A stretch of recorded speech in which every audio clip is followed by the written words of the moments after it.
must be our goal and our guide. And all that we strive for as a human family, dignity and hope, progress and prosperity, depends on peace. But peace depends on us.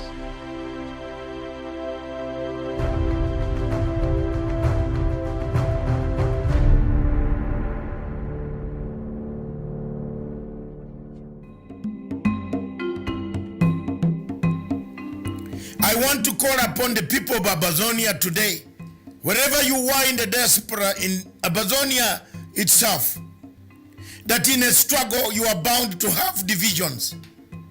But divisions should not divert you from the main focus, the main challenge. We have struggled to expose the happenings, the human rights abuses in Amazonia. The army has killed hundreds and hundreds of thousands, burnt houses of people, internet was cut off, schools were closed, dispensaries, hospitals were burnt down.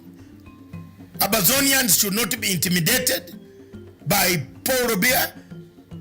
It is not upon the leaders of Amazonia, because I am not from Amazonia, but I've played a pivotal role in making sure that I loud out the voices, I put out the call, I call upon AU, EU, United Nations, Human Rights Watch, Amnesty International. Many of them have listened to some of the things that I say here, and they have come at last. America, United States of America, is slowly moving towards giving the Amazonian people the dignity they deserve. I therefore call upon the leaders and the leadership of the Amazonian people to unite for a purpose. The unity of purpose is paramount, as opposed to disunity, which has nothing but only produces ego that we have seen in South Sudan.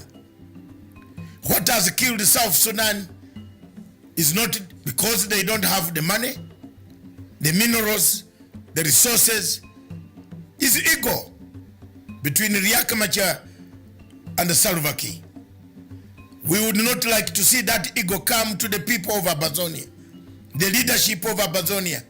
I call upon Samuel Sako, Akanga, Milan, and Eko to unite and talk with one voice on the international scene that will bring about the peace, the tranquility that you yearn for since 1961, when the resolution 1608 was abandoned by the United Nations General Assembly and Amazonia was annexed by the Cameroon government by then. I call upon you, my brothers, to pick up the unity call and free your people without disintegration. Thank you.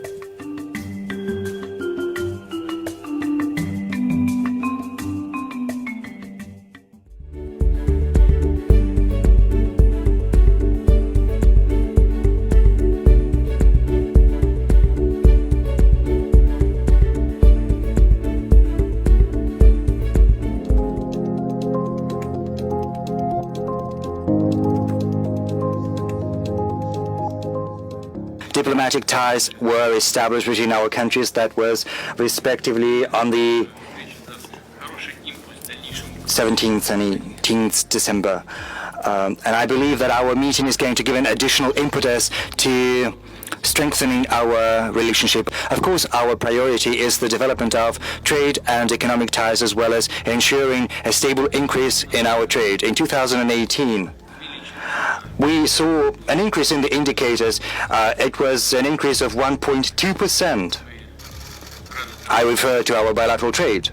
And we are very glad that some companies have managed to establish a solid position in the Kenyan market, and I do hope that we'll talk about that in detail today. Thank you. Russia-Africa Economic Forum and Summit, I believe, will present not just Russia and Kenya, but Russia and Africa, with significant opportunities to really reshape and expand our relations both at the bilateral level, as I said, the multilateral level, but also to rekindle, in your own words, the historic relations between Russia and Africa. Indeed, again, as you have stated, Africa's aspirations for freedom and liberty was greatly enriched by the relationship with Russia. Our founding fathers, including my own father, Mzee Jomo Kenyatta, drew great vision from the Soviet Union, and for that, we remain grateful. Your Excellency, to preserve this history and heritage, indeed, one of the requests I'm going to put to you is we would like you to facilitate a coalition and retrieval of some of the information and material that may be here in Russia relating to the activities and the histories of Kenya's freedom fighters, including that of Mzee Jomo Kenyatta. This is something that we would truly appreciate, and at some stage would like to send some of our officials to work with your own historians and archivists to see what we can do to put that history together and preserve it for posterity. Mr. President, I also believe that this forum you have organized offers, again, Russia and Africa the opportunity to focus on ways and means of expanding our political, economic, technical, cultural, and educational interests in a manner that serves both our countries and promotes Russia's partnership with the African Union.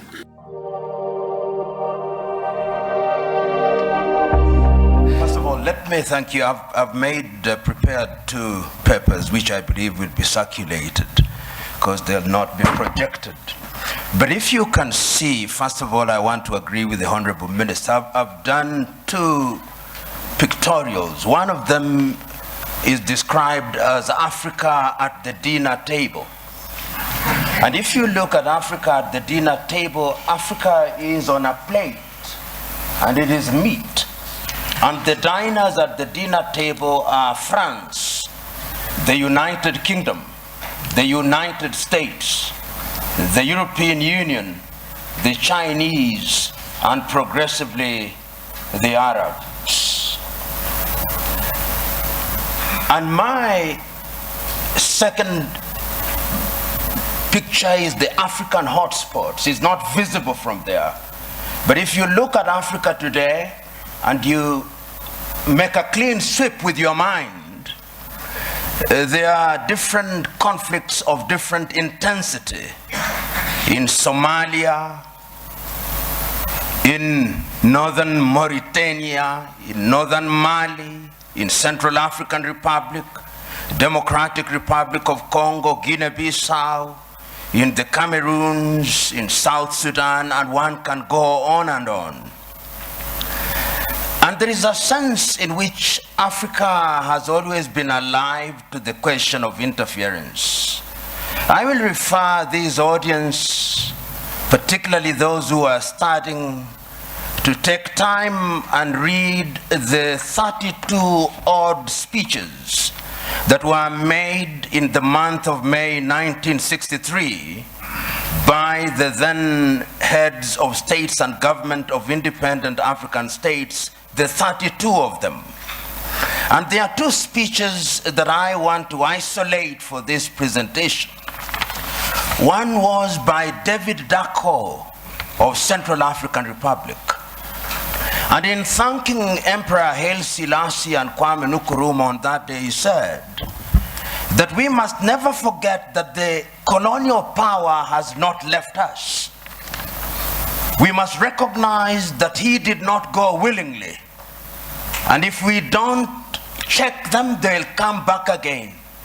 And what would little Central African Republic do against them? Today, he is right. Today, if we remember the activities of France and how they have propped up the regime of Jean Bedel Bokassa, he was right.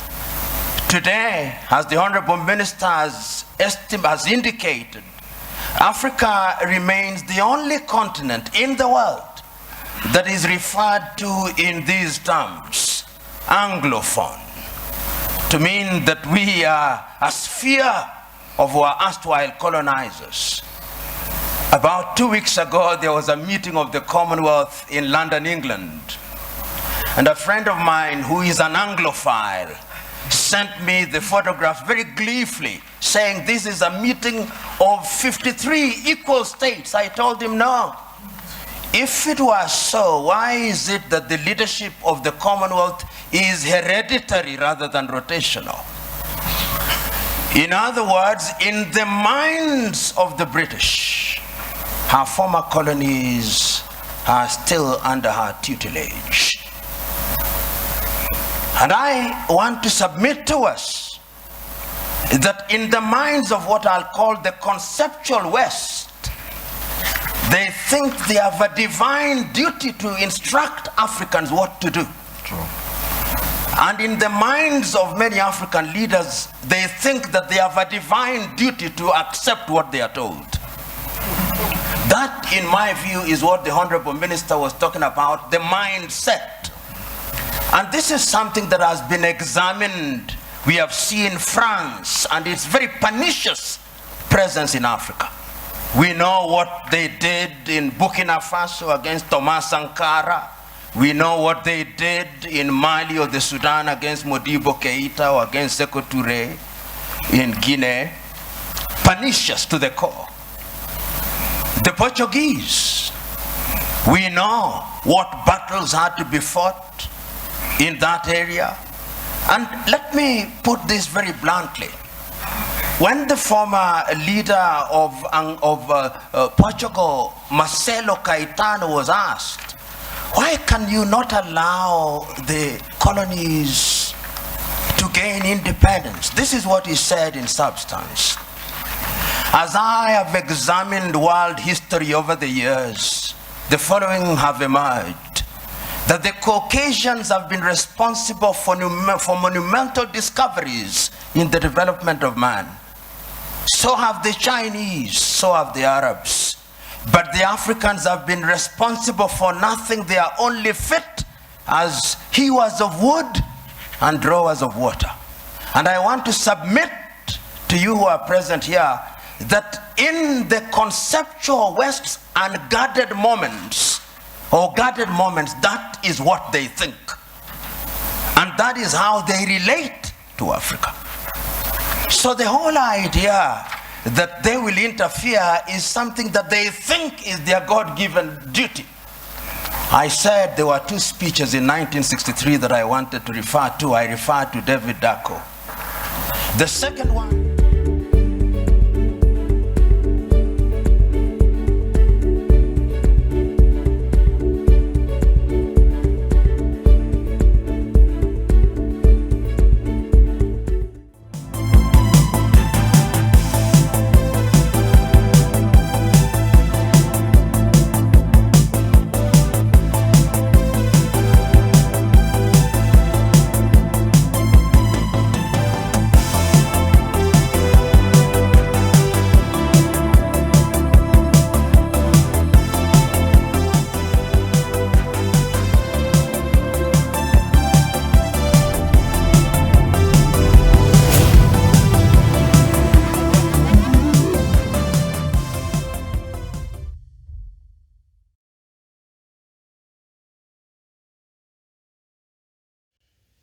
A very good afternoon to you, and thank you so much for joining us. This is Africa Showdown, where we get to look at what is making headlines across Africa, and we will look at the first one in Kenya. And our first topic on Kenya is agriculture in a mess. What's really happening when it comes to the agriculture situation here in Kenya? And agriculture is one of, it's one of the backbones of the backbone of this country's economy. So what's really happening in the agriculture sector here in Kenya? And the second one is the Jitters over the BBI report. And as we know, the report is supposed to be, the President and Raila Odinga are supposed to make it public, I think on Tuesday. They're supposed to receive it on Tuesday, the 26th. So we are waiting for that. And that has caused a lot of ripples and jitters across the political divide in this country. And also we'll go to Uganda, And look at the 2021 election fever. What is the latest there from Uganda and Tanzania? The country seems to be united against corruption. And then we'll go to Nigeria, where we'll look at Biafra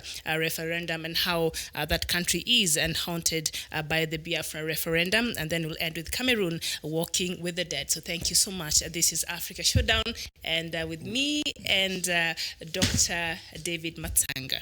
Thank you.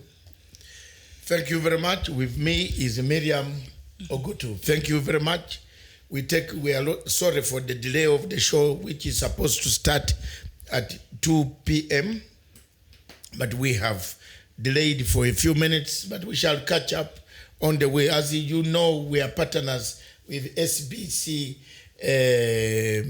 South Cameroon, Roku, and Amazon TV. Plus those on Zuku in Africa, in Kenya, I told you to look for that when you're at home. The channel. We shall give you the channel where you can see us live. If you have missed us here, you can get to that channel and you'll see us in your bedroom or your sitting room. As said, the topics are very interesting. There is one topic, one country that I wanted to add, that is Zimbabwe. Yesterday, my great friend General Chiwenga returned after 4 months absence in China. Zimbabwe is under siege from external forces that have actually tried to mutilate that country. Zimbabwe faces sanctions from the United States of America. Zimbabwe equally is under siege economically. The economy has not been very good, so we shall add it on to the list. But let's begin with Kenya. The whole of this week, a letter and documents have been flying around the Kenyan capital and the Kenyans on social media about this maize. It is not the first time the maize scandal, and it's not the first time the president has cautioned the Minister of Agriculture, or the CS Agriculture, as you call them in Kenya, because you brought even something which is abnormal. When you say cabinet secretary, like a United Kingdom, yet you have not reached there yet. You should have said minister. People are used to ministers. If you say cabinet secretary, you might think he's working in the United States, where things flow and tractors come, and So I hope the BBI on Tuesday can change some of these titles, like a cabinet secretary. No, it is you are the only country in Africa which calls ministers cabinet secretary. Then when you are addressing them, you call them minister, honorable minister. Then you have called him cabinet secretary, like the state secretary of the United States. Someone like a court could not be talking about changing a constitution in Kenya. He's the one who messed this constitution. He went and cut and pasted, cut, paste. We gave them money. People gave them money to look for things that can matter to Africa. They went to cut and paste. That's the danger for African intellectuals. They cut and paste. So letters have been flying. Miriam, I believe you have also seen some. I saw some. I saw one on. And the Minister of Agriculture called Kinyanjuri, a man who was brought, I don't know from where, who does not even know the food security that Agenda 4 is talking about. He can't explain, he can't write even a policy of Agenda 4 on food security. He's purely a businessman. Purely that, a Magendo man, full stop. There is nothing short of, you see, what is killing this country? People talk halfway, and when they reach halfway, they say they withdraw. Teru Kinyanjuri is a businessman, a Magendo, Dubai, London, Dubai, Nairobi. That's what he used to do, his business. He has no credibility of running a ministry. This ministry The farmers in the Rift Valley are dying. They have, even today, there are farmers in the Rift Valley who have maize. And this guy is fictitiously writing letters. Whether the letter is fake or not fake is not my problem. You have seen it, so they have not closed your eyes from seeing it. Did they? Did anybody call you to close the eyes from seeing it?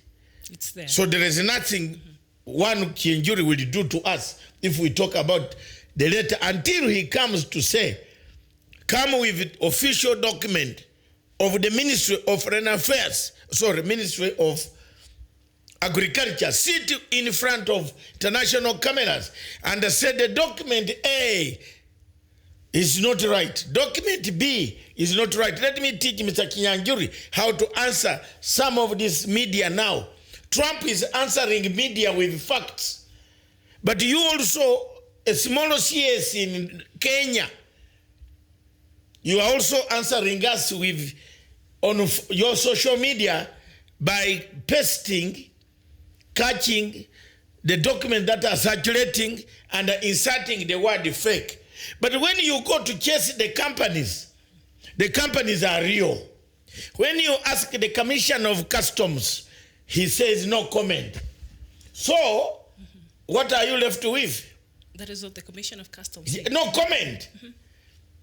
Okay. He can't say yes or no, he knows. So he can't deny or confirm. That means any journalist will come up and say, conclude, this thing is ikona kasoro. This maize has been running around East and Central Africa. There has been maize. This rumored that people went to hire farms somewhere in Democratic Republic of Congo and the Congo Brazzaville. And this maize has been for long time. The first maize that arrived from Uganda, which inflated the maize here, documented, which became green in NSCPB warehouses in Kisumu. You heard the story. Yes, it was. The maize became green because cartels, sharks, hyenas, mafia. The mafia of Uganda sold maize to mafia of Kenya, cartels. And this one will speak the truth. So what? What will you do? If you want to kill people, kill everybody. But we are helping President Uhuru Kenyatta to stabilize the food security. Our role is a legacy. Our legacy is to talk about what will the president live without food. We want him to live with some food. For people enough. Now, this maize has been rotating on the ship somewhere. Here, there. They go and they even hire some trucks. They contract some trucks, drivers. Can you carry something? You see, this how thieves are found up. They don't know that some of the trucks you are contacting are some people also who can say, but where is the maize coming from? You listen to this. This minister is the Waterloo of President Uhuru Kenyatta. This one and a Rotich. I said it. Wasn't I saying it here, Miriam? And the viewers, I said Rotich is the Waterloo. This one also now is the Waterloo of the legacy. I don't think if you ask Kinyanjuri, how will you improve the agriculture by 2022? But if you ask him, come quickly to Laikipia for a fundraising, which includes Inua. Kinjuri can even tell the helicopter to run faster, double. I have told you that the entire cabinet of the Republic of Kenya, if the president can listen, there are 2 or 3 people who are so good. The rest are rotten and no. Sorry. And I put it as it is. hapo. That's true. The majority of the CSs there, the ministries there are rotten or are not even serving Kenyans at all. And seeing this very important docket that the CS Kinjuri is holding, the agriculture docket, and which also forms a part of the Big Four agenda, because President Uhuru Kenyatta thought it was very well for Kenya to stop, these images we keep seeing that, February is almost here, so we'll start seeing Kenyans dying of hunger somewhere in Turkana or Pokot or just somewhere. So he thought it is the 21st century. Why are we still having such images, very dehumanizing images of Kenyans? And yet Kenya has the best, land and climate in Africa to be self-sufficient when it comes to food. Exactly. So he wants food security in this country. So when he puts somebody there who is not working towards making sure that he delivers, because he is mandated to make sure that this dream that President Kenyatta has for the country, he's the driving force in this, in the Ministry of Agriculture, but he's not delivering. And also I don't understand why President Uhuru Kenyatta still has this person here. We cried until finally the axe arrived on Rotich. Mm-hmm. Rotich is one minister who could sit in a hotel and divide Kenya's money as if he's dividing his. If you look at the CCTVs on how they divided, have you seen how God is working a miracle? Very bad. The people of that region need help. Our forests have gone. Our land is being misused. The government goes to look for things to help. People eat the money. And not very people from very far. Their own people. The people themselves. Where does Rotich come from? Erengoya Marakwet. Where does the dam going to help? Erengoya Marakwet people. But he chewed the money with other people. They bought blankets, they bought towels, they bought they bought underwears for the, gowns are called underwears also, for the hotels. These things were paraded at the DCI. There is a record at the DCI. Yes. Mm-hmm. We took the truth, help the president. If we don't talk now, we have only 2 years left. How will he acquire the food security with a man at the helm who is busy in a Mombasa hotel in a corner with Chionyi plotting how to destabilize the President of the Republic of Kenya with his BBI? This is what they were saying. I sat there in Sarova Sands, watched these guys for 5 hours. Are these the people you want in your cabinet? It's up to you. I'm not a Kenyan. I will say it as it is. First, the title, CS. I wish the BBI could change it. I think you're still grappling. It's a new title, so that's why you forget and call them ministers. Yes, that's why some people call Honorable Minister. When the title is CS, Cabinet Secretary. CS, Cabinet Secretary, can be in a developed country. Not here. Remove it. Bring minister. If you say he's the Minister of Agriculture, maybe he will wear some boots and go and look for manure. But if you say Cabinet Secretary, he will think he's a Secretary of State for African Affairs from the United States of America. So Kiyunjiri, when he's also in business class, flying. Have you ever flown him in a business class? Look at that. What the hell is this? What's going on, man? What's going on? A man is letting down the farmers. The farmers, even today in the Rift Valley, there are farmers whose maize has not been bought. From the last harvest. Yes, from the last harvest. And Jermaine, this minister, says he's pressurizing the Commission of Customs of KRA to offer to allow the maize. According to that letter. According to the letter, whether it is fake or not fake, the letter is in circulation. Therefore, what the minister should have done is to stand up, wake up in the dry savannah, south of the tropics, this time, and tell the Kenyans, I am not the author of that letter. So he's not come out to deny or... No, then he goes to his Facebook, as if the matter is not serious. And he tells the PA, put the word fake. You know, these days, cartels have a problem. Cartels are the problem. When something comes out that hits them, they have stolen, they say it's fake. Anything you publish, they say it's fake. Then later on, the fake thing turns out to be true. Sure. You know? This fake word is being used to persuade people and to change their thinking that whatever that is published, yet the money is lost. This minister stood up in parliament and said there was no money lost.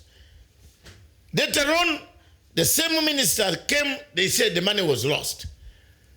So, here we are. Kenyans, and especially those in the Rift Valley. Another mess. Scandal is coming. I don't know. I hope not. I don't know whether Mr. Production team, you still have that cassette of those farmers crying to the senators about the maize imported. If you have it along the way, play it for us. Because here we keep facts. Tunaweka facts. We don't talk about fiction. Facts. If this letter is fake, let the minister stand up and tell the world, I am sorry, this is someone, this is fake, there was no maize, there was no contact. But if you go to the KRA and the KRA man said, my friend, you are my friend, you judge. So it means you have to make a judgment. The KRA has not come out to say this letter is fake. It is only the minister who has come out to say the letter is fake. So Niambie, the airline, the shipping company has not said there is no, that letter, that manifest does not come from us. The owners of the company have not said so. So you tell me you only the minister have said it, you have seen it. Yes, indeed. And by now, that letter made circulations the whole of last week and before that. So I think it is for the benefit of Kenyans, the CS. If he can come out, just clear out the air and tell us what's really going on, I think Kenyans will appreciate that. Yes. Yes. It will. Mr. Freddy Kananura, I told you from last week, I don't want to have any discussion that borders on patronage.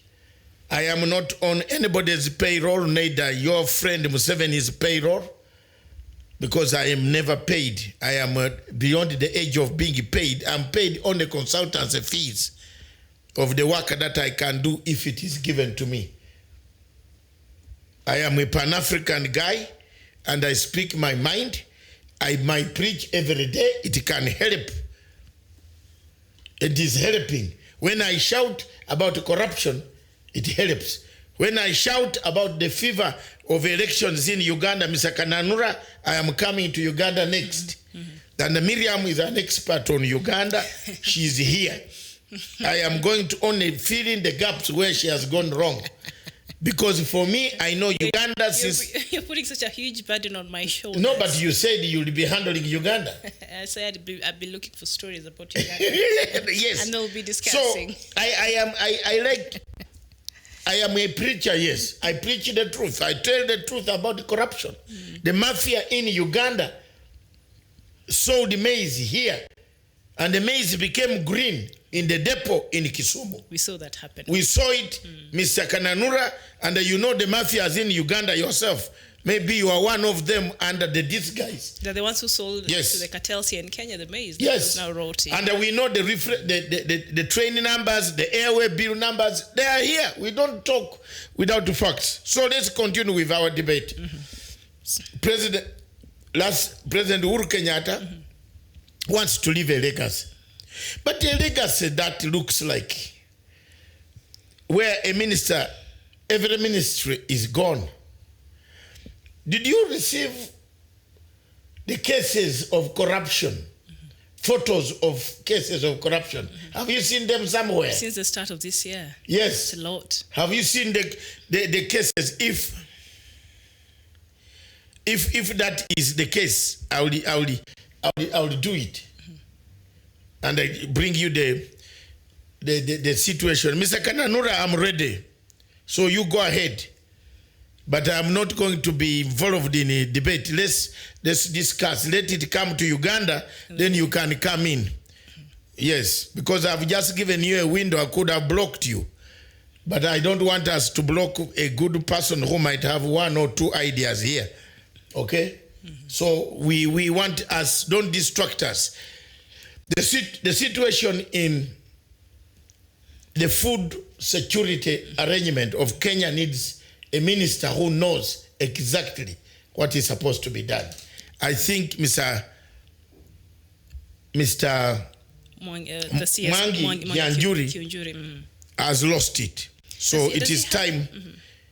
It is time that the president looked at a way for the remaining 2 years to make sure that there is somebody who understands agriculture. Yes. Does he have an agricultural background at all? No, he doesn't even have a degree of agriculture. So maybe that could He has a degree in business management of flying to Doha. I don't even flying to Dubai, back here. And I don't know what he read. We have a whole university, Jomo Kenyatta University for Agriculture, JKUA, right?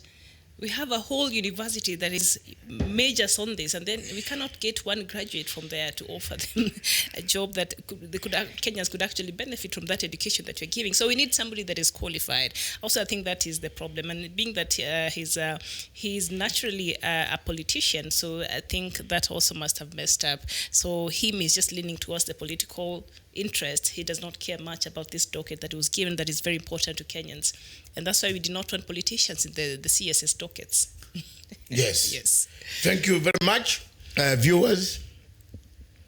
We leave it to that. I've written a very nice piece. I think you saw it.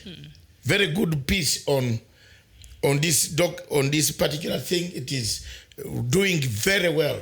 Over 6,000 people have read so far in the last 2 hours. And you continue reading and sharing this piece, analysis of this maize scandal and the so-called agriculture ministry, what happens next.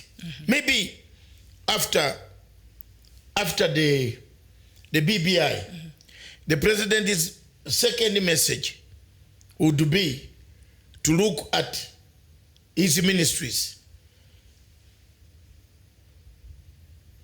Yes, some ministries have gone for Christmas retreat.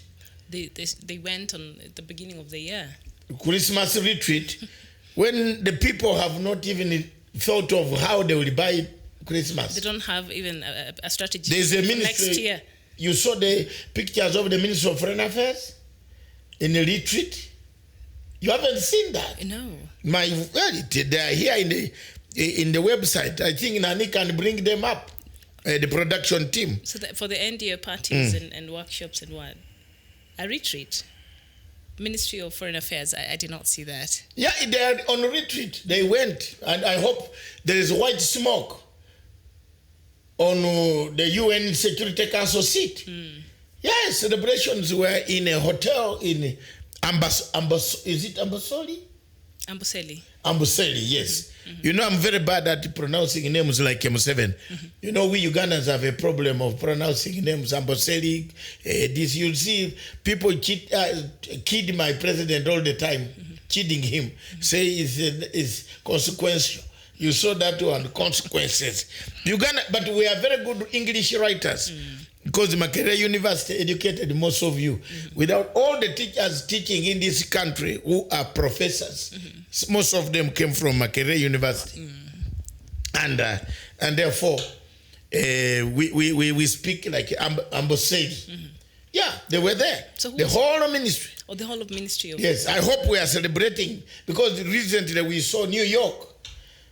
Things are not Jeff Koinange. Yes, you have been following the Djibouti Kenya contest. It's not very pleasing at all. It's not a very good. If we go by the way things are, I don't know, we must pull a miracle. And I must encourage Kenya, I encourage other countries in East Africa and wherever to change their allegiance. Especially Somalia, whom we have helped, which the Somalia, Farmajo, we have helped you so much. Keep Kenya, give it a vote. Can you imagine Somalia has become very, very bad by even aligning with Djibouti to deny Kenya that vote. So encourage as many countries before the voting and the results come. Encourage as many countries. Kenyans in the diaspora, please. Let's only not criticize. Let's talk about this UN, the importance of Kenya having a UN seat slot on the United Nations Security Council. Kenya is the focus, is the pivotal point of delivering peace in this region. It's an island of peace, surrounded by sharks, surrounded by war in South Sudan, in Somalia, in South Ethiopia, and many other places. So give it the capability so that Kenya can, have its brains very clear and then sit out, get this problem of insecurity in the region. We support.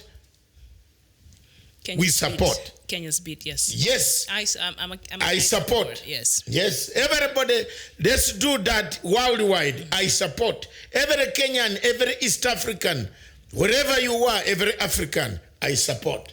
That's it. Let's have Kenya. People supported South Africa. South Africa sanctioned for Gaddafi to be killed. It was South African vote. Germany abstained. There are some younger small men who don't understand, and the younger women, they go on talking. There's a woman called Zembi in Facebook who is talking so much. Please learn a bit. Have an organized brain, then you can start talking to some people. So look, yes, because if this social media has brought a problem. If you ask this younger girl when Gaddafi died, he doesn't know. But if you ask me, Matanga, I'll tell you the date. I will tell you when Libya got independence, when Libya, who overthrew, under which king was overthrown. Some of them, if they go for an interview and you ask who was the king of Libya before Gaddafi came to power, they will go to Google in the phone. I don't Google. And I'm happy that I am teaching a younger generation coming up. You don't also Google. We don't talk with prompters. We talk freely. So there's a problem, my dear. Situation is not very good. Djibouti seems to be aging. And this is, you see, Africa, we are divided. We are divided on a different. I was listening to the French ambassador to Uganda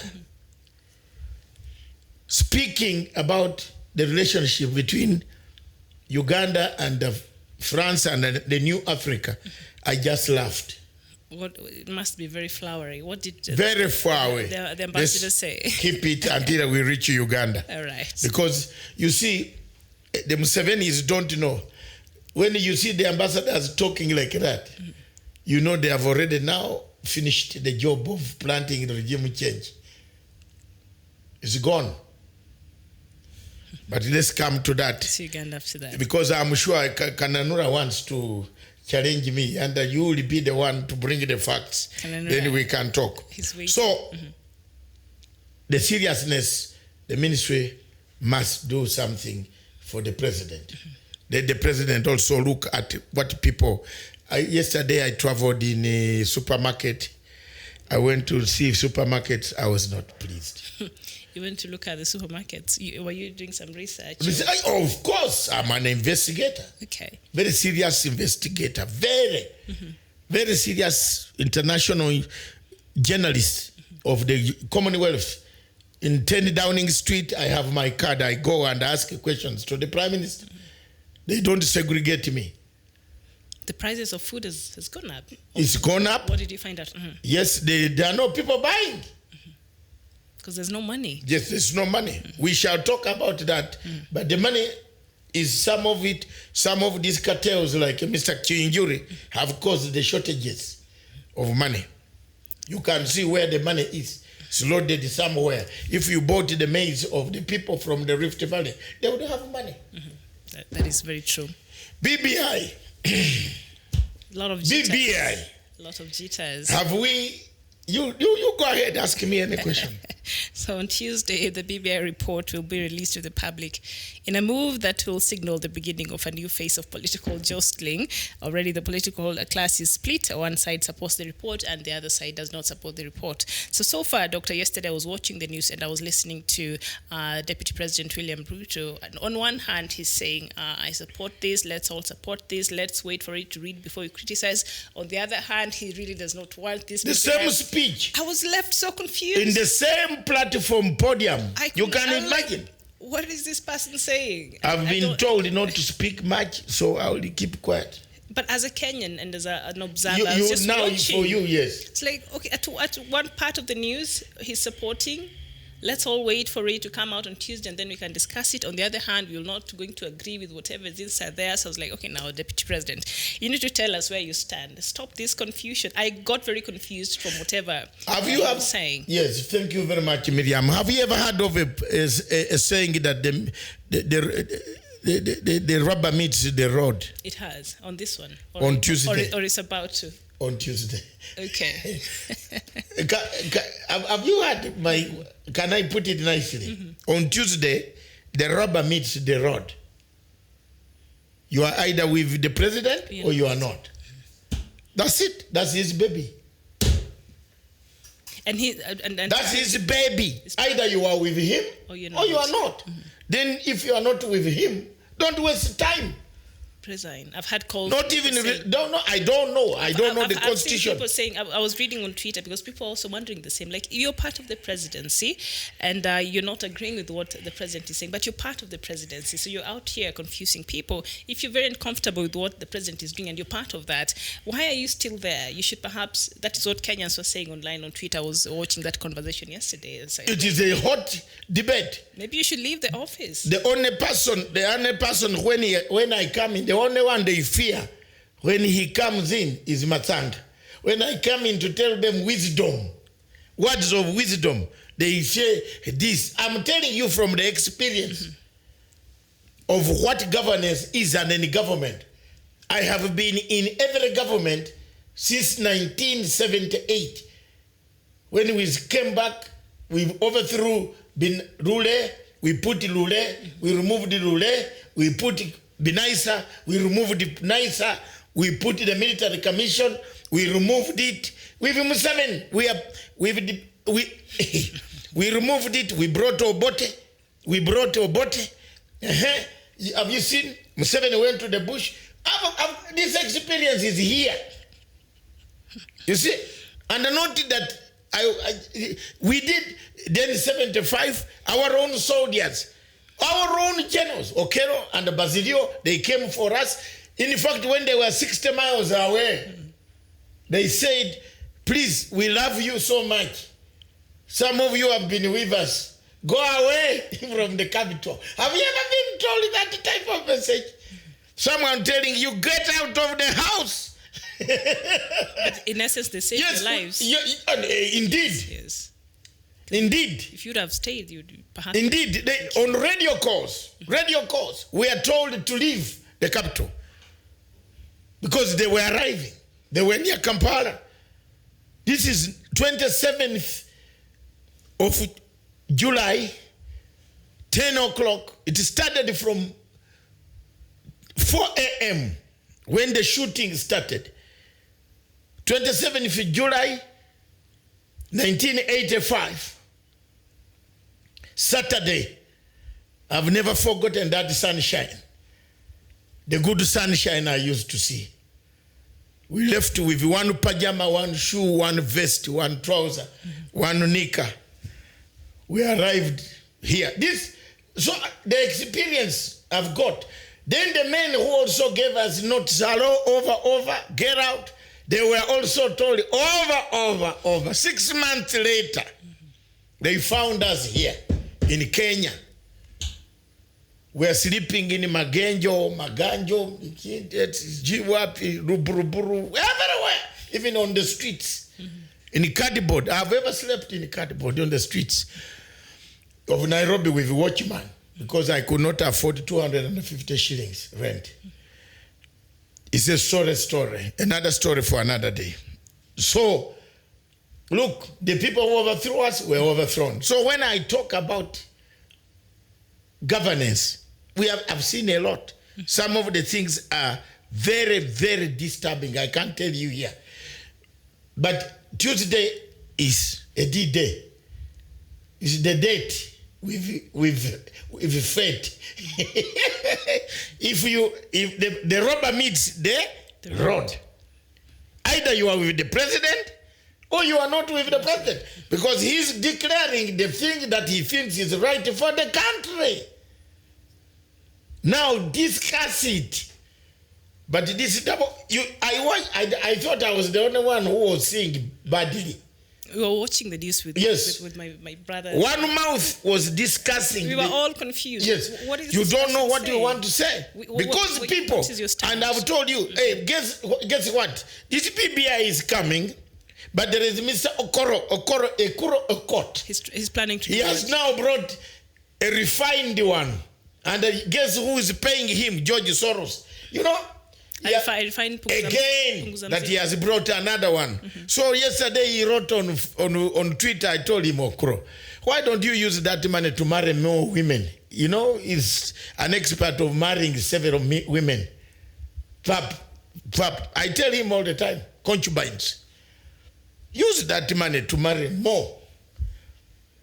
Don't waste money and that you are bringing another BBI. The only county that will support you is from Eldoret and Turkana, Lodwa. Yeah, but the rest will fail like the other one. So the second one, which is coming out, is designed to capture these guys who are falling from this one on Tuesday. That's George Soros' mentality. You know, George Soros has never left this country. Some people, when I said he was in Mombasa, they said, where is he? George Soros pays and stays in New York, but the money works here. You see? The government, the police stopped Mr. David Ndii and a group. You know, David Ndii in Kenya is the son of George Soros.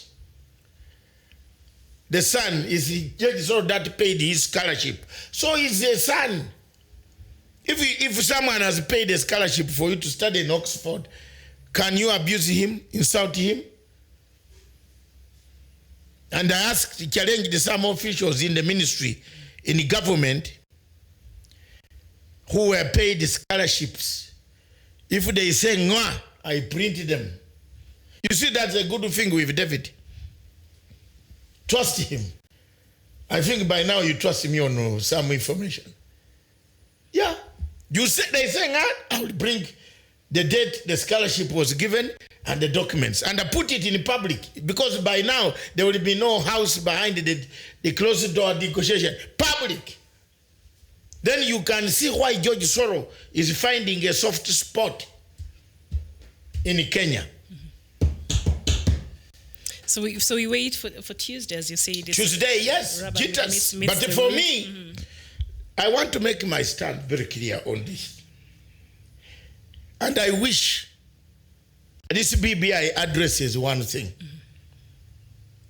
Because I have been one of those who has said a redemption strategy. Indeed, Kenya needs a redemption strategy. A healing period. The anger has been accrued. We should not go back to the anger again. There has been anger since 1992. When elections are announced, people kill each other, people maim each other, destroy people's property.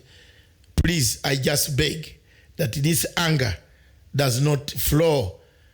Heal the anger once for all through one major thing, and that thing is, and it remains, the management of elections in Kenya. If we can change the route of elections, how the mechanism, that is the end of it. I'm telling you, Kenya will be very stable. If we can do that, and I told you most of the problems that we have in Africa come from elections. It's true. Most of the problems, those viewers watching us, it is not a lie. And I believe Kananura will agree with me. I agree with you in totality on that, because it is our electoral process that brings this country to its knees. Raila and Kenyatta and Ruto, when they find each other in a hotel, they laugh so well. But he just mentioned the word election. All of them, Raila goes, Ruto is the other side. He says, no. You see, you know when they are in the function, you see everybody greeting each other. Nobody points a finger. But the word election, when you announce that 5 years are coming, you set the race. But the deputy president and the former prime minister, when they meet, they can't even fight. They even laugh. They exchange views. But the day you mention elections, and that is the healing point that is needed in this country. That must be addressed. And that is what the President Uhuru Kenyatta has said. There are people jumping on, you see, one of the things, going to school and then the window is closed, then you read the notes through the window. It's very bad. It's very bad. Mr. Moses Kuria is an educated man.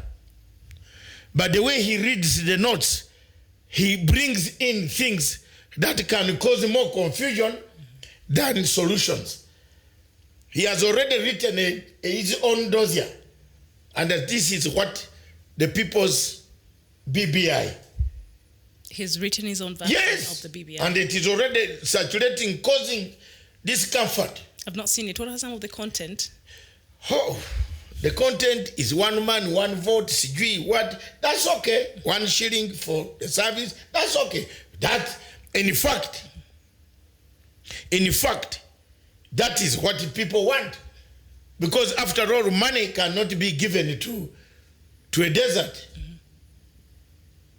When nobody is going to develop the desert, give the money to the people who can extend on that desert.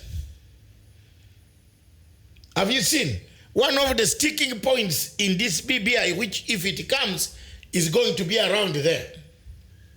But you see, Miriam, I think according to my smelly, I've smelled something. Smelling rats or a rat? Several. There is something that is jittery. As soon as Moses Kuria put this thing on the social media, the ODM side sprang to action. They incite each other like that.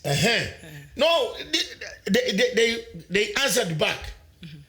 They bait each other. You see? So there is something, Jitters.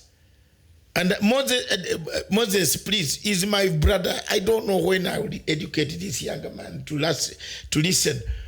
I have paid a lot of money on M-Pesa to get him out of bail. He doesn't listen all the time. You know, all the time, there's a time they left him in prison. Nobody could raise 2 million shillings. I paid some money. You know, that's why God has given me more strength. He never, when he came out, he did not even return that money. And I said I wrote it off as a date. These are some of the things that you do as an African. I wrote it as a date. But he goes for trouble all the time. He has now caused, even before this BBI runs, there's a problem. There's a problem. I'll send them to you. You read.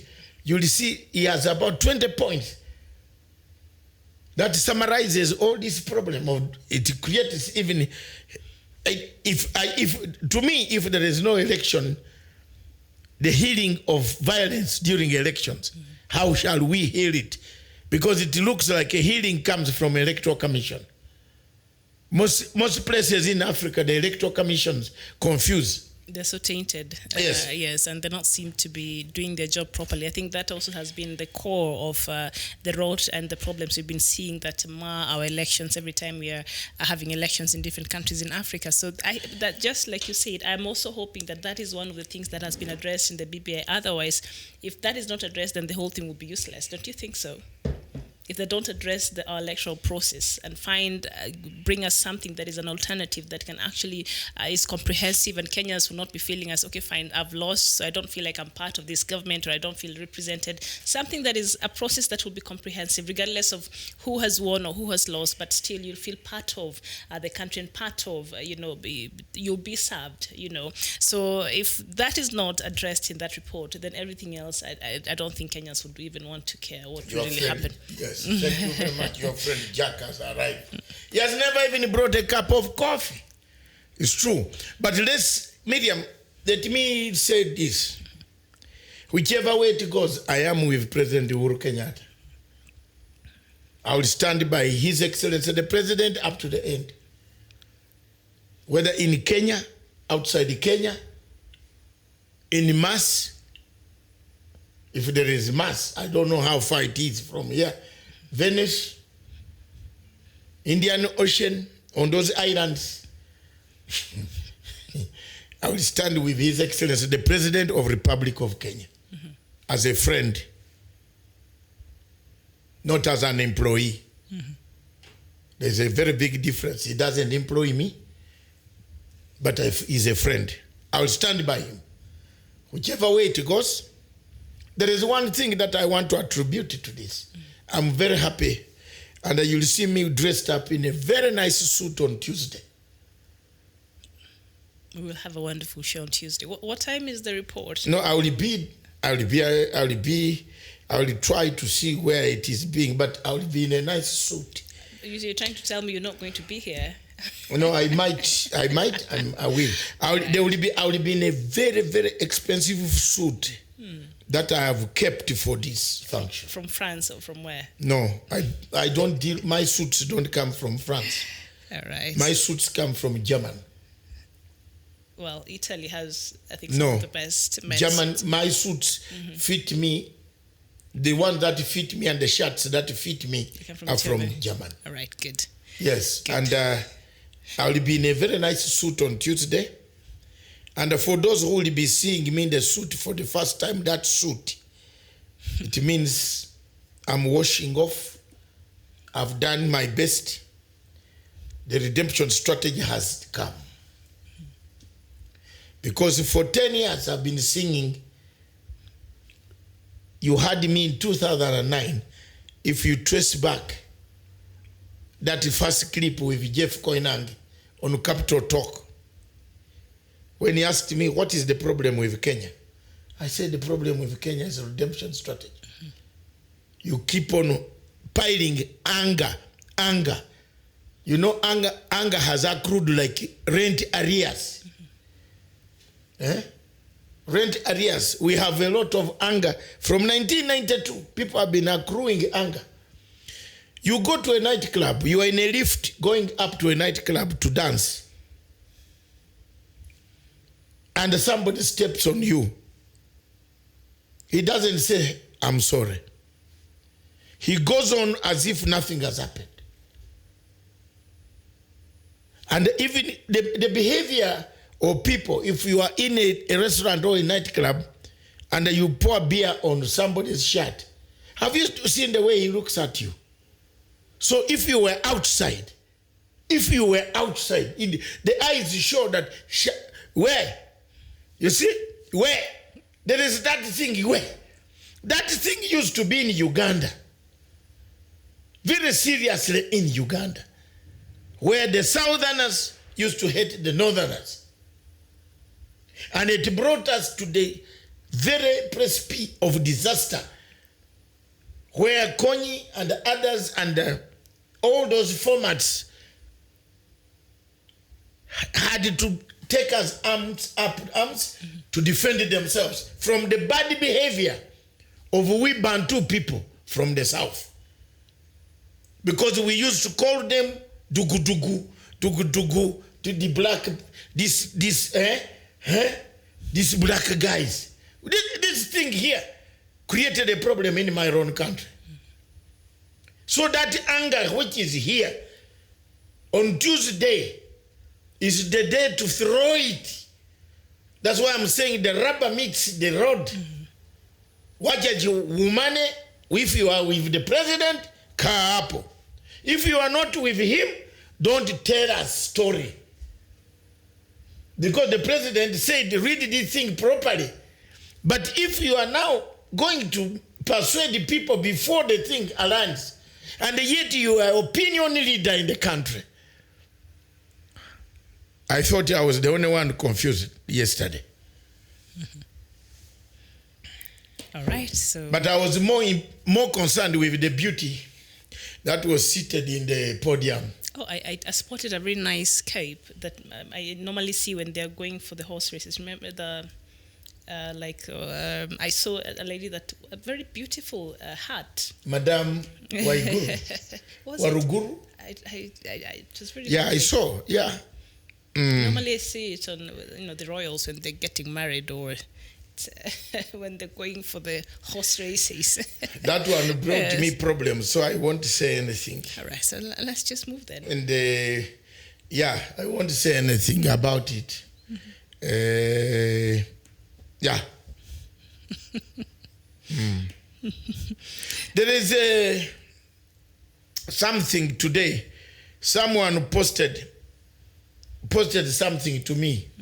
Today, and specifically, a reverend from a church in Nigeria. Thank you very much, sir, I got it. And this reverend said this. And I think this is the debate that Miriam should put on, and they have it with Victor Wish this week, and myself, wherever we shall be. This is a very interesting thing, Miriam. And it goes like,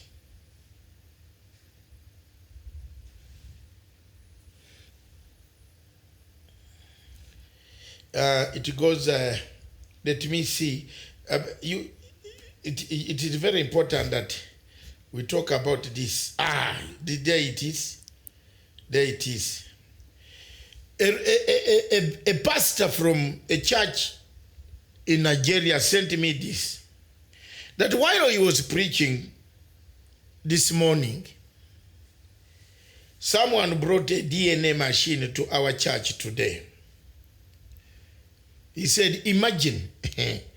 But he said, someone brought a DNA machine to our church today, and all the men, all the women ran away with their children, including the pastor's wife.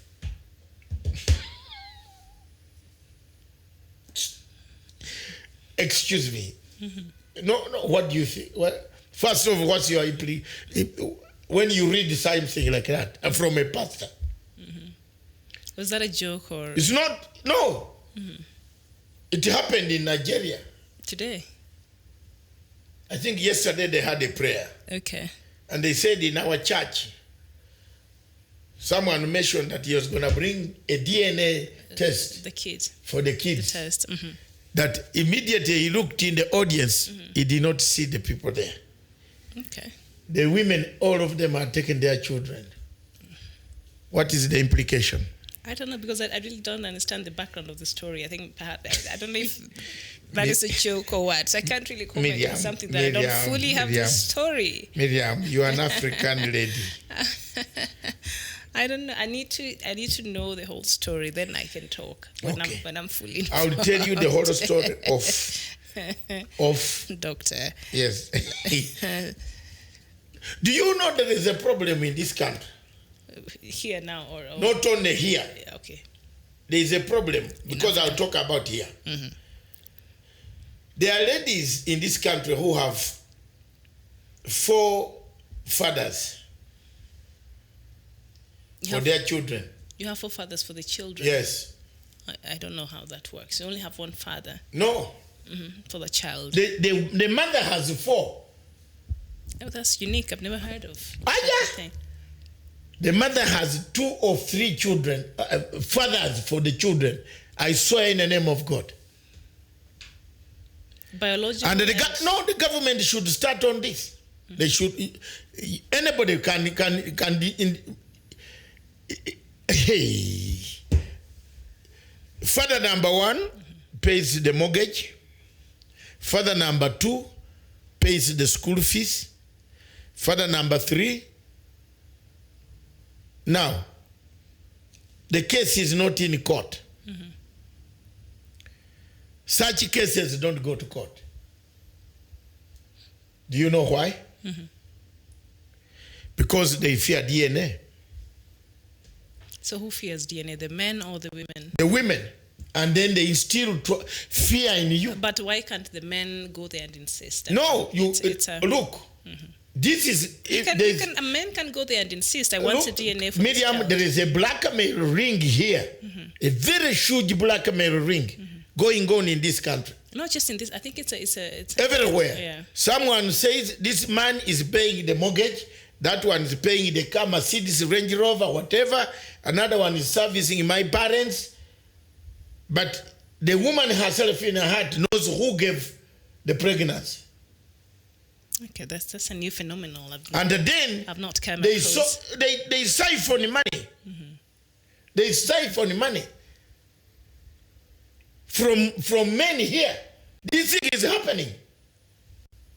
It's happening. One woman tells you that is my baby. That's your baby. Then it goes to another man, don't worry. Then it goes to another one, don't worry.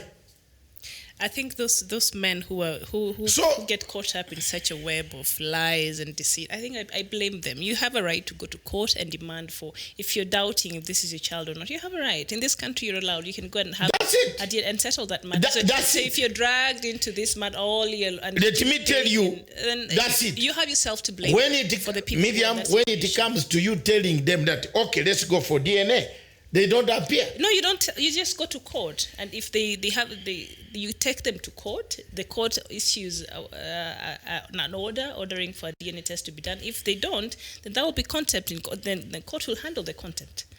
I think there's a proper legal way of doing that. So if come on, guys. I think you're better than that. I want to believe our men are smarter than that. No, but it is now a debate that you need to bring on a program, on a show. I don't think I want to discuss that. No, we have to discuss it. It's part of the social... Until I get hold of such people with me. They are here. They will I come don't know out. them. You see, one of the problems that we have in Africa is we don't bring out these programs. Max Manyika is in the United States, in Houston, Texas. He's trying to save my neck. Thank you. He can't save your neck. And he knows that such topics, thank you. Listen, such topics are discussed openly. But I'm telling you, today in this country, there are some men who have suffered with silence. In silence. No, listen. In silence. You can go to court. If someone says he's going to come and tell your wife, what do? Well, it's your fault. What were you doing with that person in the first place? You're not supposed to be that person. So now you're caught up in this mess and now we have to feel bad for you. Come on. Let's talk about Uganda and 2021 election fever. That's what I want to talk about now.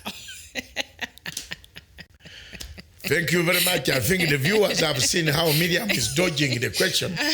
I don't know these people. The pastor in Nigeria. That pastor was making listen. The pastor who sent me this thing is a Nigerian in a church, and he's one of the Igbo. We need to get a Nigerian expert. He's one of the Igbo preachers. Yes. He said, I have seen you on TV every day. But there's a problem down here in Nigeria that the social fabric has collapsed. That ladies, people are having murders. Murder is taking place. Someone said, these are not my children. A man has lived, the children have grown up to this height. They are in university. Then you say, I don't know them. You know? So the man was trying to tell me, the best alternative is DNA test. Yeah. So when he tried to preach that yesterday, he found half of the audience, congregation, gone. I think that's a legal matter.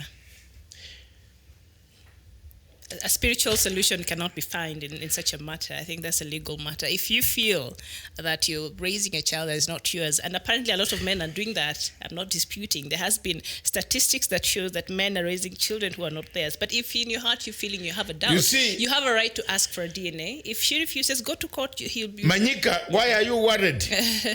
you are worried. Are you worried? It is happening in Nigeria. And Nigeria is one of the African countries we have to talk about.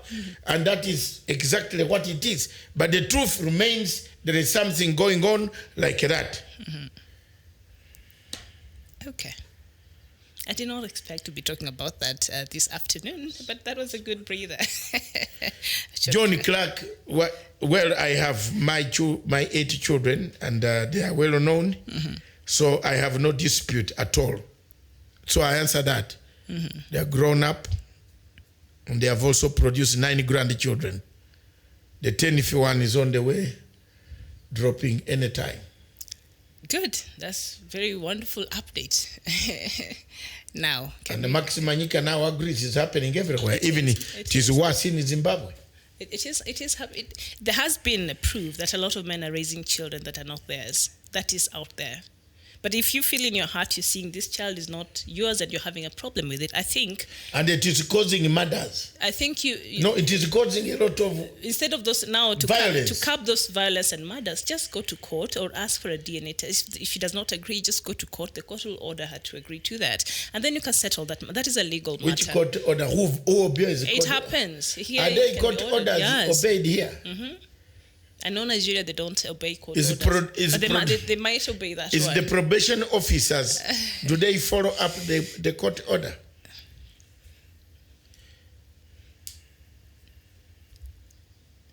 Well, if you don't obey the court order, then that you'll have to deal with the government. You'll have to deal with the court because the law will catch up with you. Agot is saying he's going for breakfast. Breakfast at this time? Oh, American time, yes. And can you read the other? Now today I'll ask you to read the other part of the message because normally you ask me to read the other part of Agot's message. Agot, thank you very much. You have been defeated by... No, Agot is saying, please, don't give Miriam a very hard time. Wallahi lazima. I like saying it's from Indeed, you. I'm sorry. Thank you. But Miriam, thank you very much. Let's come back and I'll finish. Yes. Uganda. Thank you very much, viewers. We have had enough of good time on the Kenyan scenario. It brings us quickly to go through Uganda. Yes. So the 2021 election fever is here with us, and a new study in Uganda shows that many people involved in election preparations and Ugandan politics expect violence around 2021 election.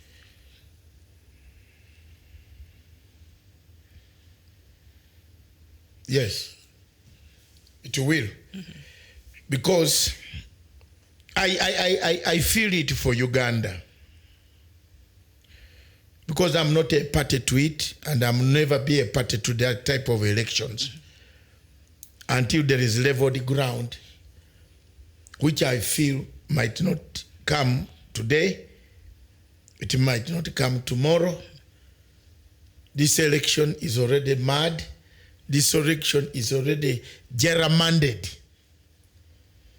Gerrymandering. Uganda, you see, the problem of Uganda is this.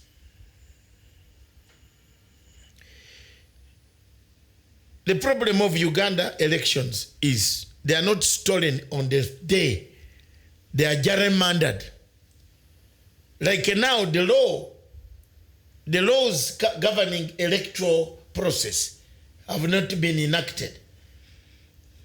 That's already gerrymandering. And if I was a politician, an opposition leader, vying for a seat in the capital, in the Uganda's election next year, I will not take part in it. I will sit at home and allow the people who have gerrymandered the election to win. You see, the problem of Uganda is this. You go and get involved in an election, which you know is violent, which you know will make your supporters be beaten, which you know is not fair. Why don't you just keep off? But how will change come if they keep No, off? change comes. Where is Idi Amin? True. Where is Idi Amin? Where's Bashir? I'm telling Ugandans, this is a new brain, new thinking. There is no need of subjecting our people, Bob Wine going to collect money from George Soros and Americans, throwing dollars, $10, $20 to go and beat us. Don't beat people. People have been beaten enough. Hallelujah. Ugandans have been beaten enough. Don't just basically and the rest, please stop it.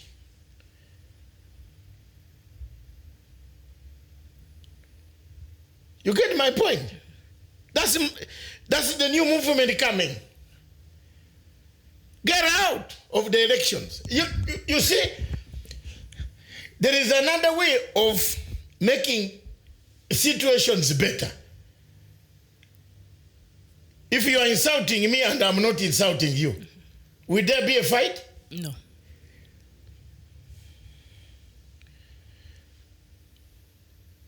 Will there be a fight? There is no need. Get out. The election is in Uganda. You know it very well. Up to today, the Supreme Court of Uganda said the laws should be put. This is 5 years ago. The government and the parliament have not enacted enough changes, reforms in the electoral system, management.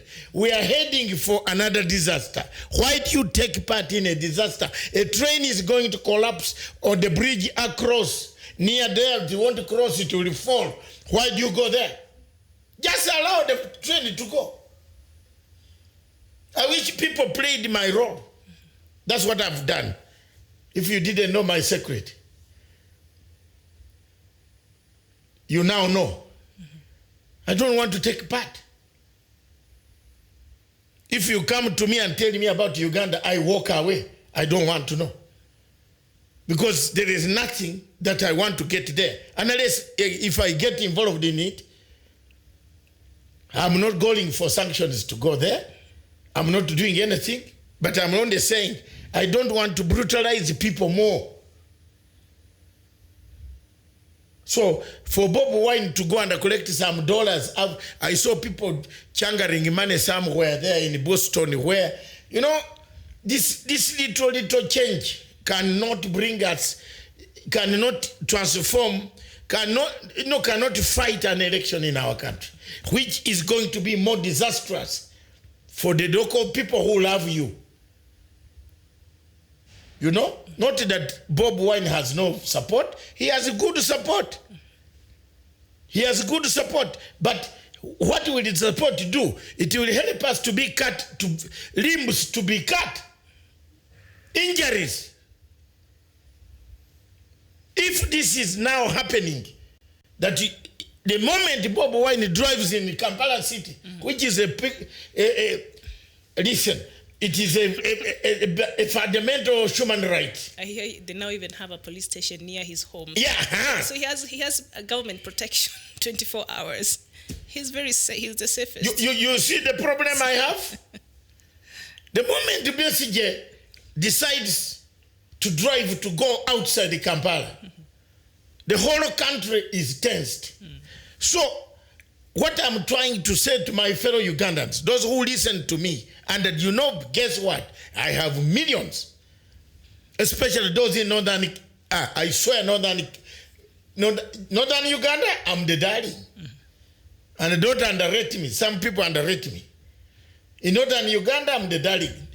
If this is the way things are, don't injure people. Just tell them, go ahead. This election, you know, even the political parties themselves cannot agree. Yet some is going to George Soros, another one is going to fundraise somewhere. They don't have even the money to run an election. They don't have enough money to put for agents, enough agents. It is a mistake. Like Kenya here, Mr. Raila Odinga could not put agents in Mount Kenya.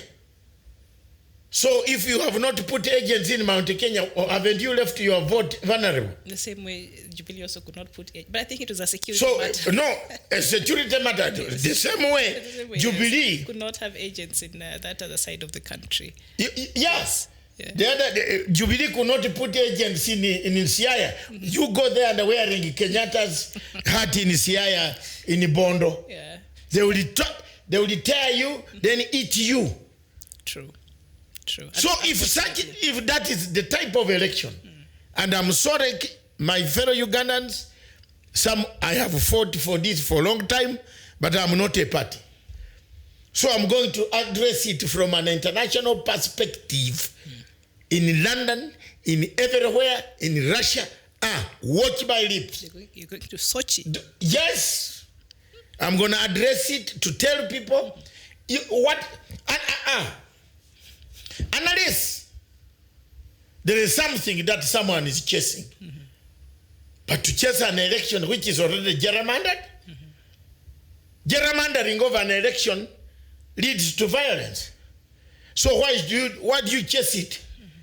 Why are you chasing so hard to go to an election? You don't want to meet the president.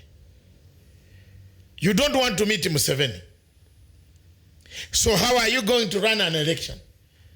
Mr. Besigye says he can't meet Museveni face to face. They have put there something called IPODA. Is it IPODA or something?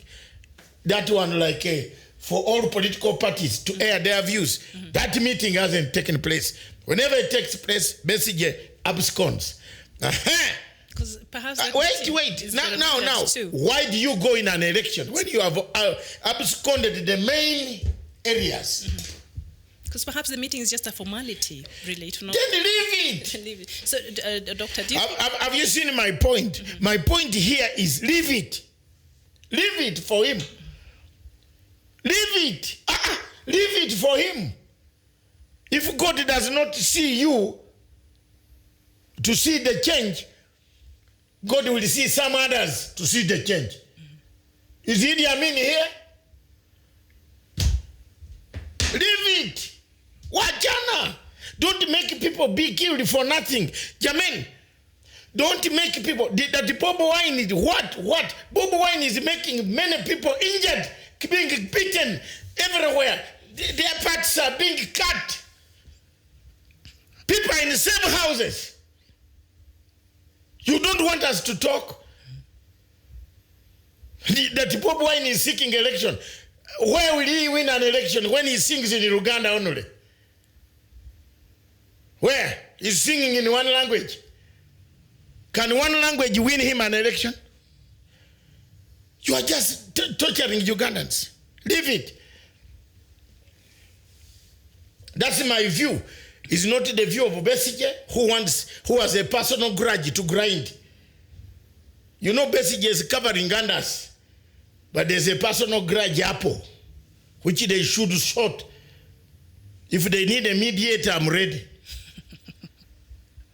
Hey, I speak my mind.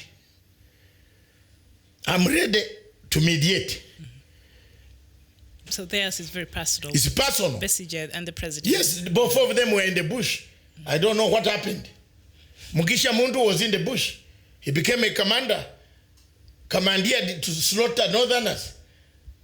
I don't know what has happened. Mao was NRM MP for Gulu. I don't know what happened. Was he cheated one way? I don't know. I can name all of them. The only one who was not even there is this man who started the ghetto politics. Now president has gone and I grabbed the ghetto tag. He's taken over.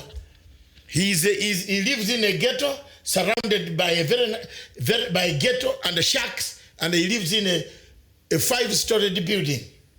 To reach him, as if you are going to God. So he's singing let's fight, let's fight. You see, that is preparing for disaster. If I'm wrong, you are here. Sindio 2021 is coming. We shall be with you. Our television will be huge. We shall be sending people across to cover. To Uganda. Yes, people, you will go. You will go to cover. Not to go. You will go. People will go. Journalists, like our investigative journalists, Tawish, and other... You can send it to Tawish. Sin, Wesonga, and the rest. People will be there. They are there. They are going to go there. They will go. We have a tough team of investigators. You know, a Maasai man is very brave. We'll send him. And he's very good at investigative pieces. So Tawish will prepare the whole of next year to arrange logistics. And don't worry, in Kampala, I will give him security. I also manage security. Okay. You think in that army there are no people who are my relatives? There are no people that I paid the school fees for who have grown. Hey, where watch? We shall give. But me, I'm just sparing. Because, you know, the politics is not very good now. There is a fever. You know, Tanzania is also going to elections this year. Yes. There is a fever. This year? Yes, 2020. You have forgotten. That is next year. Or Yeah. the same year as Uganda. Yes. Yes. No, Uganda goes first. And then Tanzania comes later. Yes. No. Tanzania goes first, I think. Uganda goes in February, right? In February. Tanzania goes next year. Next year. Yeah. The election is in Tanzania. My friend from Tanzania, Membe, the former Minister of Foreign Affairs, sent me something like that.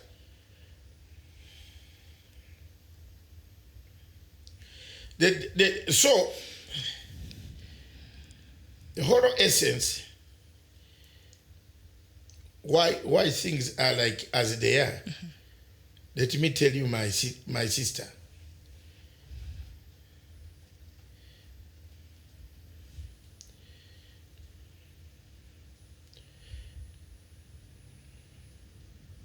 When you see these things happen, now a prison in something, hey, oh Jesus Christ. There's something that the Tewa prison has written to the government for Mr. Sonko to complete. I was trying to,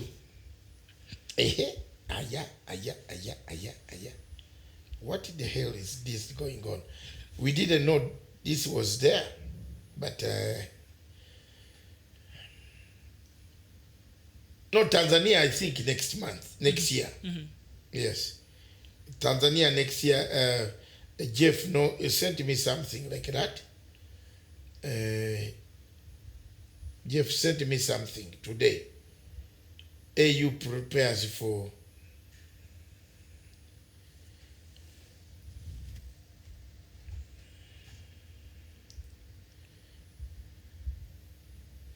the AU prepares for elections next year, yes.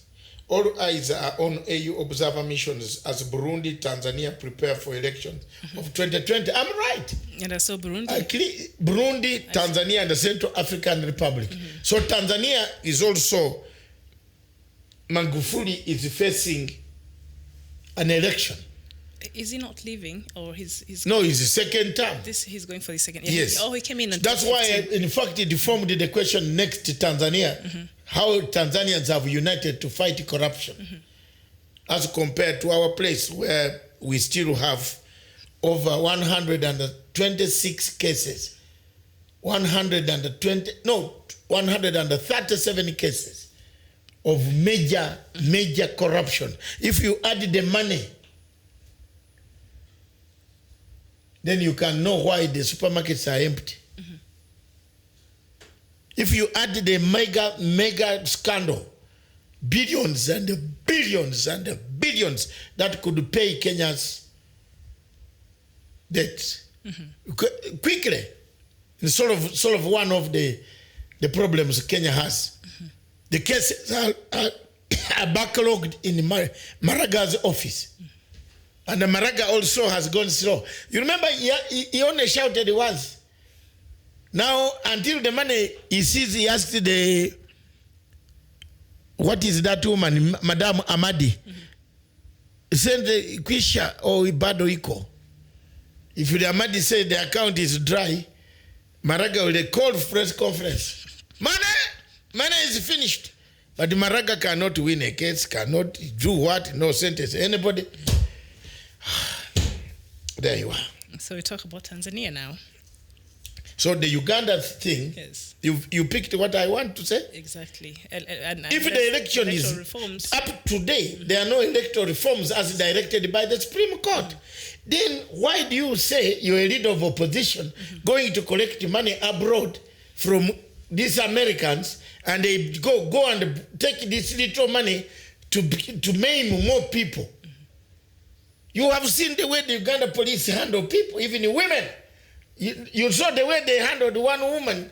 Even she was crying, "Stop preaching my..."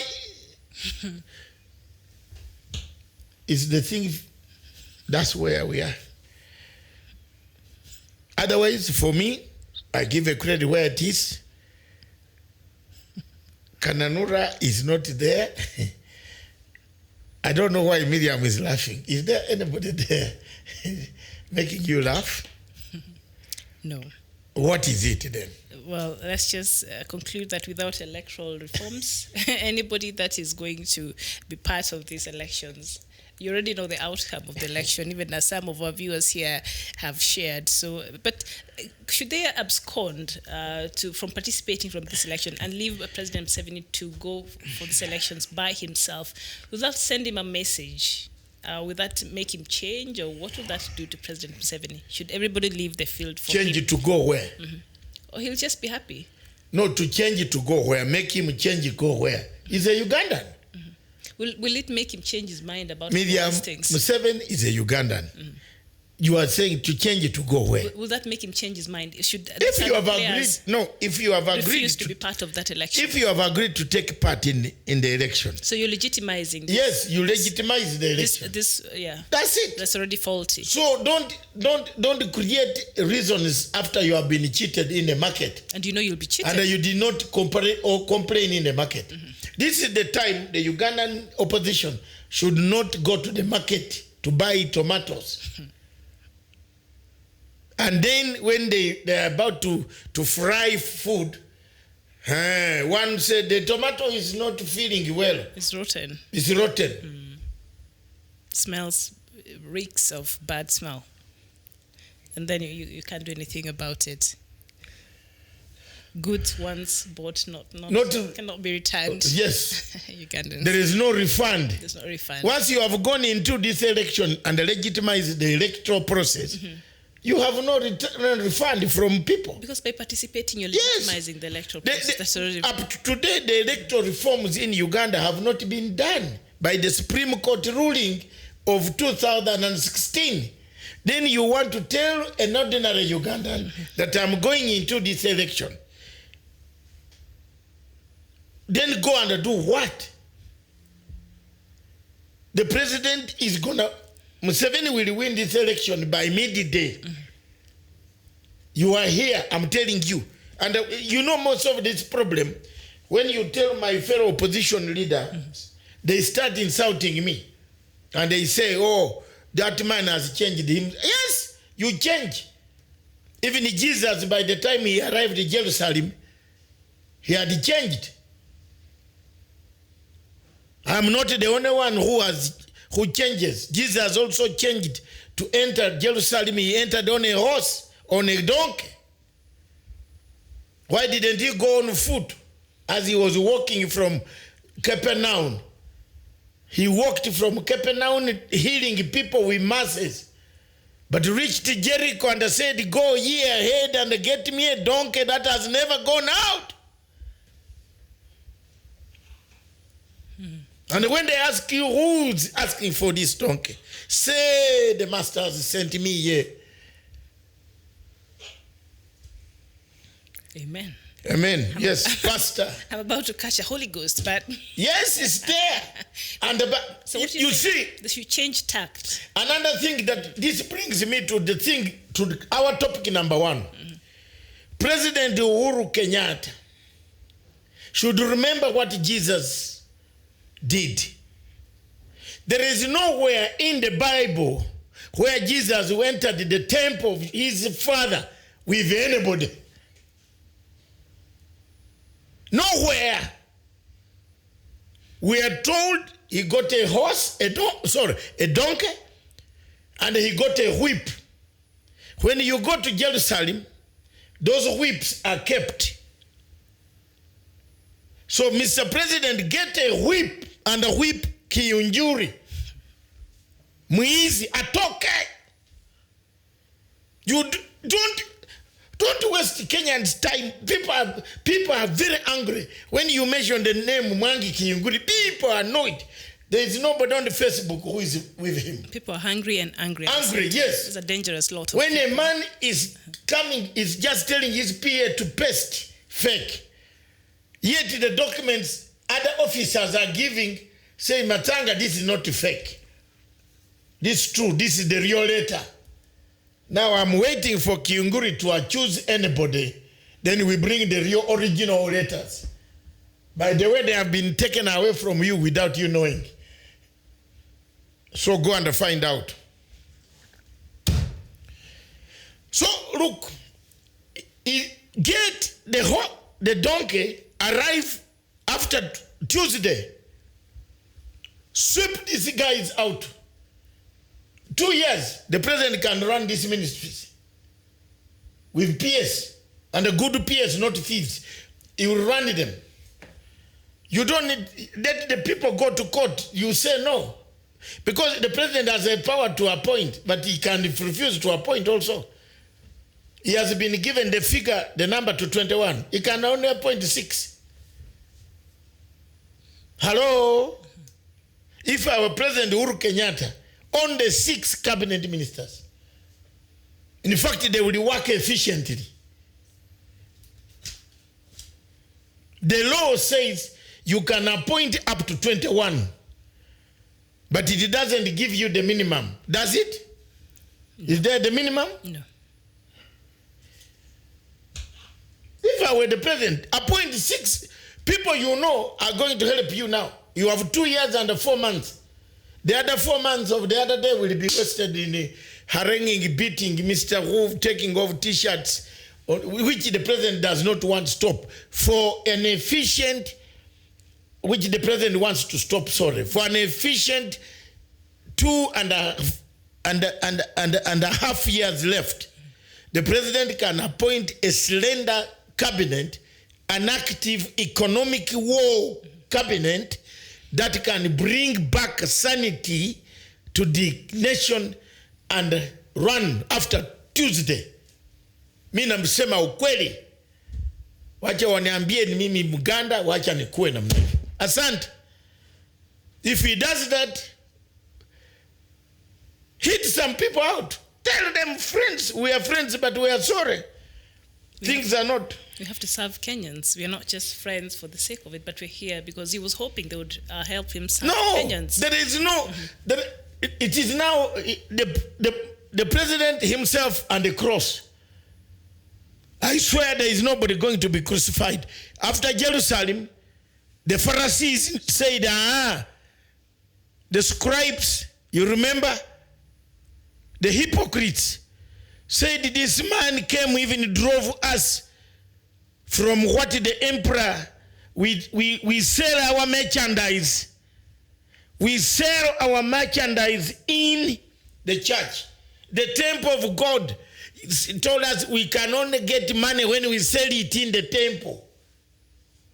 When we do gambling, gamblers, thieves, malayas, harrods, everything was there. That big temple is in Jerusalem. One day God will take you there. It is big. Jesus came and said, no way. God told him, get a whip, man, and don't go there walking on foot. go with a donkey. And that donkey stepping in the Jerusalem temple must not have worked in a garden. And there we are. Jesus entered, swept all the thieves. The world order started. The thieves versus non-thieves. The Pharisees, the scribes, combined with Pontius Pilate, who was the governor of the province. Remember, Pontius Pilate said, the man you have brought has nothing. But because of the Jewish law and because of the law of the Roman Empire, I find him guilty. But because of all this, I want to wash my hands. It's a sign that this guy came to help us. Now the problem here in Kenya, we have failed to help. It is better to be called a very bad person and be crucified than to be called you are very good at night. During that time, at night, they go in meetings to arrange how to kill you and finish you politically. That's why when they come out during that time, the mouth gets stuck. Akamwanekagana kuogera ebitufu. Imekataa kuzungumza ya haki. Ndio utapata wenzi yetu wengine wanasimama kwa podium wanazungumza hapa na hapa na tena watu wale people were confused, say where are we heading? That's it. Tanzania, we finished. There is a fever, corruption. Magufuli has fought corruption. Okay. I like Magufuli for doing one thing. He calls you and says, it is finished. Wewe kuja, where RPC for this region, where governor kuja. So this woman is saying things are very bad here. What have you done? Then Magufuli said, Mama, how much money was this? Yes, okay. Serikali italipa. Lakini wewe, your kazi from today, not going to the office. Sacked. Watu wanaamuka wanafanya kazi huko. You don't need a bullet. Sack you in the middle of the public. You have been running around with a Land Rover like your RPC. You will be with a bicycle or a donkey of Jesus. All right. I don't know what you are laughing about, but that's whatever has amused me. You today, you'll have to tell me off record. It's the analogy and the way you of the Christianity. The way I'm reaching that, I'm going that route. You're lacing the word of God. And If you're trying to. Yes. Soon I might end up there. Are you not seeing that I might become a preacher? That's okay. We'll just not have the church with guitars, which is fine. Those jitters were thrown out. Jesus threw everything, gambling, of bringing money in the church. And they say, hey, the highest bidder, lowest bidder, this is for auction. The money cannot be brought in the church. Hallelujah, amen. Jesus threw them out. Thank you very much. Okay. Good. Where next? We go to Nigeria, which is being Nigeria by the Biafra referendum. Nigeria is a country haunted by the Biafran question. Since 1967, after the end of the war between Biafra and the central government, headed by Yakubu Gowon and Kano Ojukwu, Biafra, Nigeria had a relative peace under successive governments of military rulers and others. But after when Buhari came to power, Buhari changed the dynamics of Nigeria. Half of Nigeria is under terrorist occupation. From the north in the Maiduguri area and the south eastern is under the army occupation, where The army kills, eats, maims, surrenders, does what we call a scorched policy of destruction of property. It is not a foreign army. It is a Nigerian army doing the job itself and the security agencies in that region. It is sad that today we talk about Africa, but we forget about the suffering of the same people who are called Africans. It is very bad to be born in Africa and to be called African.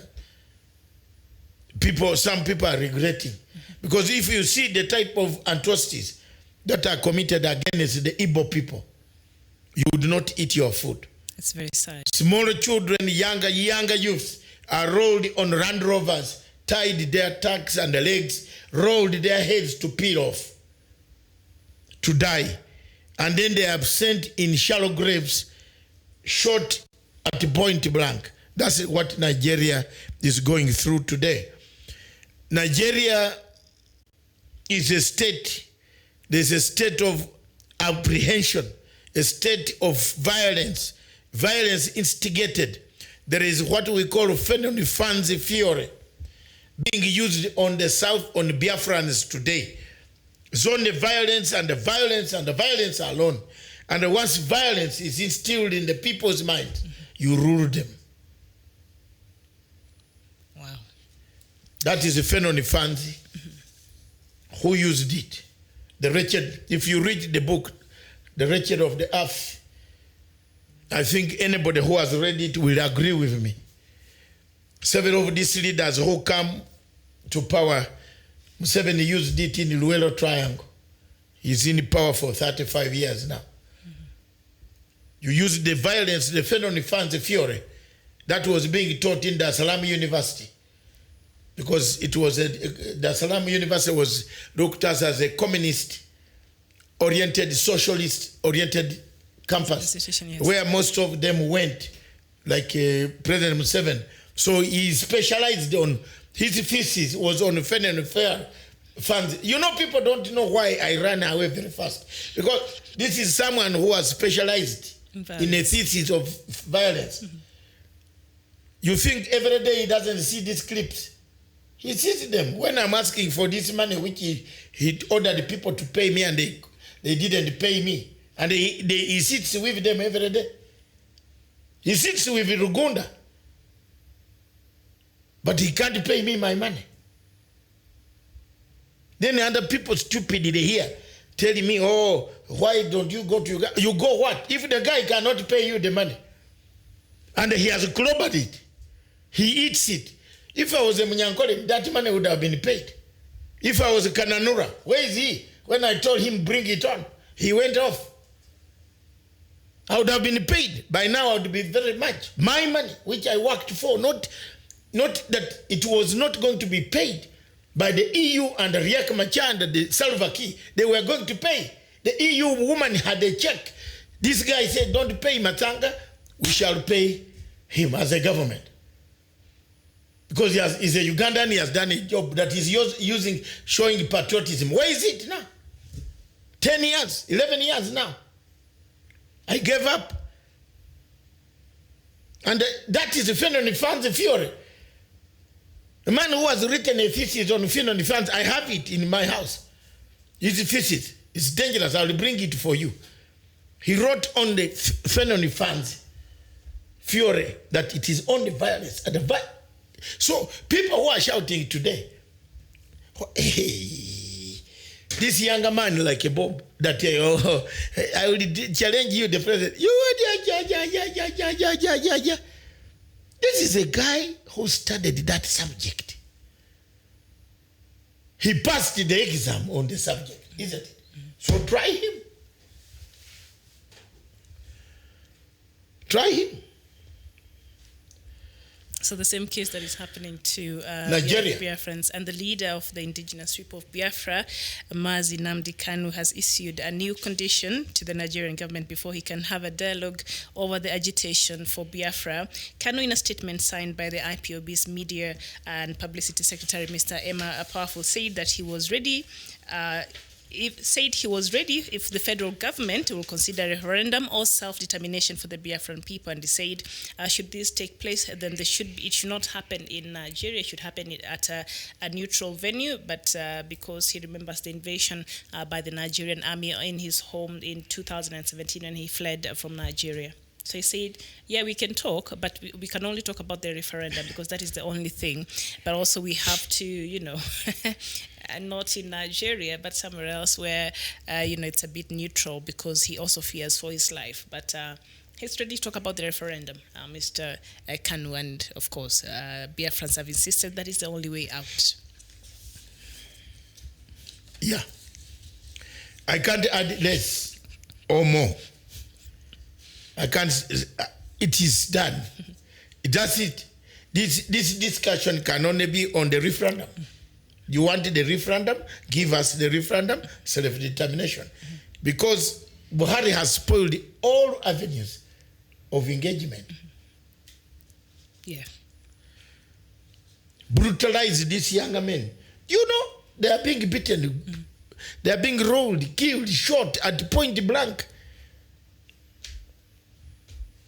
Your friend John Clark is suggesting something very dangerous. No, he's giving you very good advice.